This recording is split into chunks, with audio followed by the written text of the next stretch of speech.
There's always something that needs a little fixing on Farpoint Farms. Hey guys, it's Eric here at Farpoint Farms. Check it out. I got another product to review from Vevor. They've been working with me on some really cool stuff, and I have no doubt this will be as well. This is going to be a little different than most of my videos though, because it's too darn cold to actually use it. This is a paint sprayer. If you've been following me on the other channel, and I hope you are, you'll know that I am currently working on restoring a Volkswagen bus. Well, I need to paint that bus, and I decided to go with something a little different than a regular sprayer. So a regular sprayer, you're going to hold it, but you can't hold it sideways, and you certainly can't hold it upside down because the paint is feeding from the top, or some models have a bottle that fits on the bottom, but same rules apply. This is a larger pot. You don't have to use a lot more paint, obviously. I'm not going to be, but you certainly could. But you're filling this up with as much paint as you want, and then you're using what's inside of it, I hope. Yep. You're using all this to have a nice long cable, long hose, so you can paint at any angle you want to. We're not taking everything off the bus, so it will help to be able to get up underneath places, spray a little underneath where we're doing some body work. So all that's going to be possible with this kit. Now, I don't know if this kit is supposed to be used for regular house painting projects, but it sure would be nice. Now, they have like airless sprayers, which we used to have. When I used to live in a house that had a wooden house, used to have to repaint that house several times, well, once every other year usually we used to have to respray it because it was so old. And I used one of those tankless sprayers, like you just put a 5-gallon bucket of paint in there, you fire it up, and it's just constant pumping, right?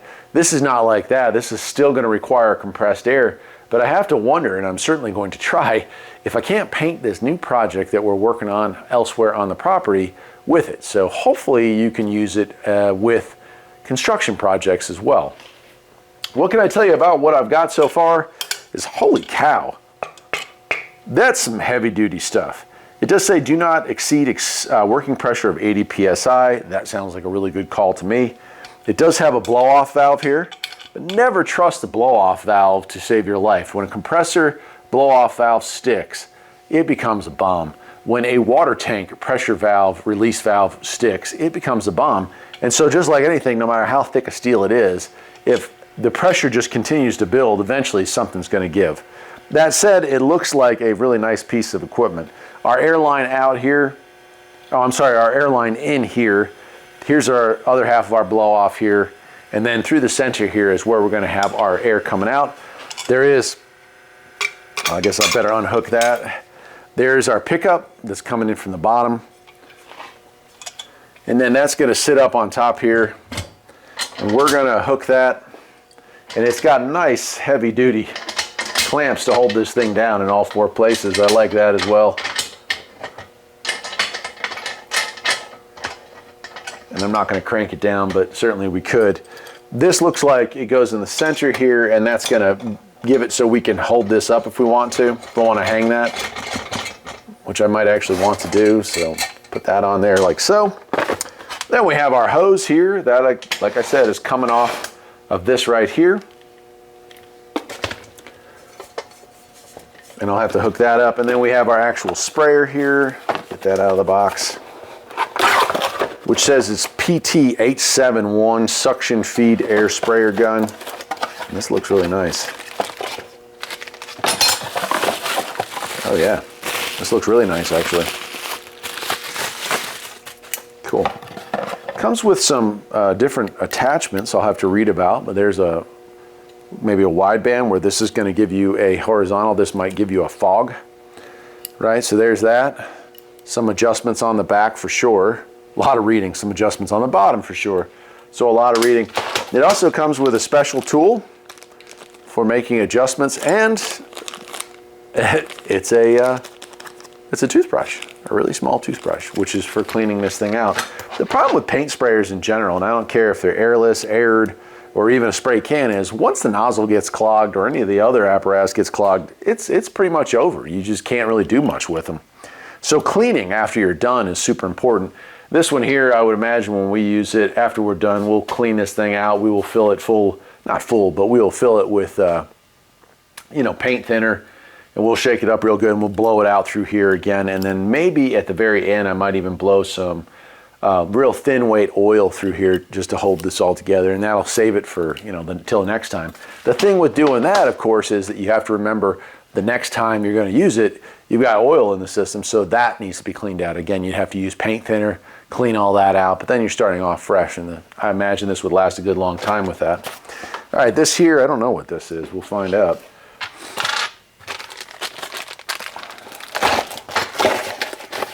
Oh, okay. Very important part of the system. It's our air regulator. So that's cool. So it does come with an air regulator and an air hookup. So you're going to hook your air in here. This valve here is, well, let's see. I guess I'll just go ahead and install all this. But that valve is our on-off, so we can cut off pressure. And then we have our gauge up here. This is our adjustment for it. So give me a second. I'm going to hook it all up, and we'll take a look at it close up.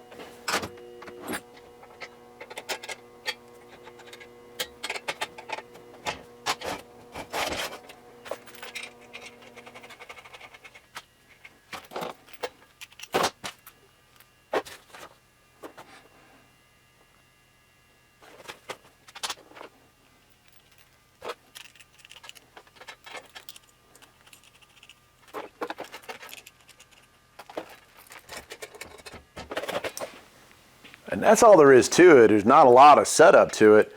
So we have our big line here, which is going to here. This is our pickup. And then we have our air line here, which is going to the bottom of the gun to help propel the fluid. So it's a really interesting setup, not what I expected. We're pressurizing the tank. That's going to feed the air up, or the paint up into the sprayer. And then we have the deployment of the air with another air line. So 2 air lines going. And I will say, it is going to go off camera, it looks to be about 8 feet of line, but plenty enough that if you had it on the ground or needed to get into an unusual space, there's a lot of room to move that. Really nice.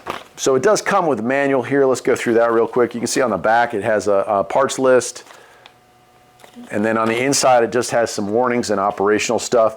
It talks about how the paint should never exceed 5 bar, which is a lot. So yeah, clearly don't go over 80 psi. Safety valve will protect the paint tank from overpressurize, but if we set it within the limits, we're going to be just fine. As far as operation, double check everything is closed off and in the off position. Screw the fix nuts, pour in the amount of paint, and then adjust the viscosity with the, and that stuff that comes with your paint. Like if you're doing automotive painting, you got to thin that stuff out quite a bit in order to get it sprayed on there. Once you do all that, connect your compressed air source to the air inlet, and you want to reach a working pressure not exceeding 30 or 80 psi, but 20 to 30 psi is probably the range you'd want to operate something like this in, or it's going to splatter. It's going to come out with too much force. Turn the switch on, open the air source of the self-priming pump, and start the self-priming pump, which makes the paint mix up and get pushed up through. So that's what's going to happen there. When it's out, cut off the air source, turn off the air, fully discharge before. So you wouldn't want to unscrew these. Just like this thing, when it showed up, I was looking at it, and my wife came out here, was working on the car with me, and a customer car, and she said, "Did you get a pressure canner?" And no, but it's like it. It's a pressurized pot. So this is very similar to some of the pressurized canners. You wouldn't want to unscrew this or pop these off while it's under 80 psi. You're going to blow this lid off. So make sure to vent all the air out. That's what that rear valve there, you can vent it all out. So that would be that. I said when the paint is empty, cut off the air, right? Get out any leftover paint. Add excessive water to dilute the paint tank, and then spray until the the sprayer runs clear. So if you're using a latex, yeah, that's totally okay. You can do that. But if you're using enamel or something like that, you're not gonna. If it's oil-based, it's got to be cleaned with oil-based material. If it is latex-based, then yeah, you can just go with water, hot water, soapy water, and clean it out that way. So there it is. I would love to try it out right now, but while I'm in here in my long underwear and hanging out here with the heater on, It is really cold outside. I think it's about 15 degrees out there, but we've had the heat on in here all day. Still not warm enough. It's about 55 in here right now. Got to be 60 or above to paint, and we're not ready to paint yet. But later on this year, you will definitely get to see this thing in use with at least one project and probably two, to be honest with you. So stick around for that. And thanks to Vevor for sending it my way. I will, of course, leave a link to where you can get this. And one more thing, if you're not hanging out over there at Farpoint Farms Restorations and Repairs, what are you waiting for? We put out 2 videos a week over there and 2 videos a week over here. I hope you'll join me over there. I think you'll enjoy what we got going on. Till next time, my friends.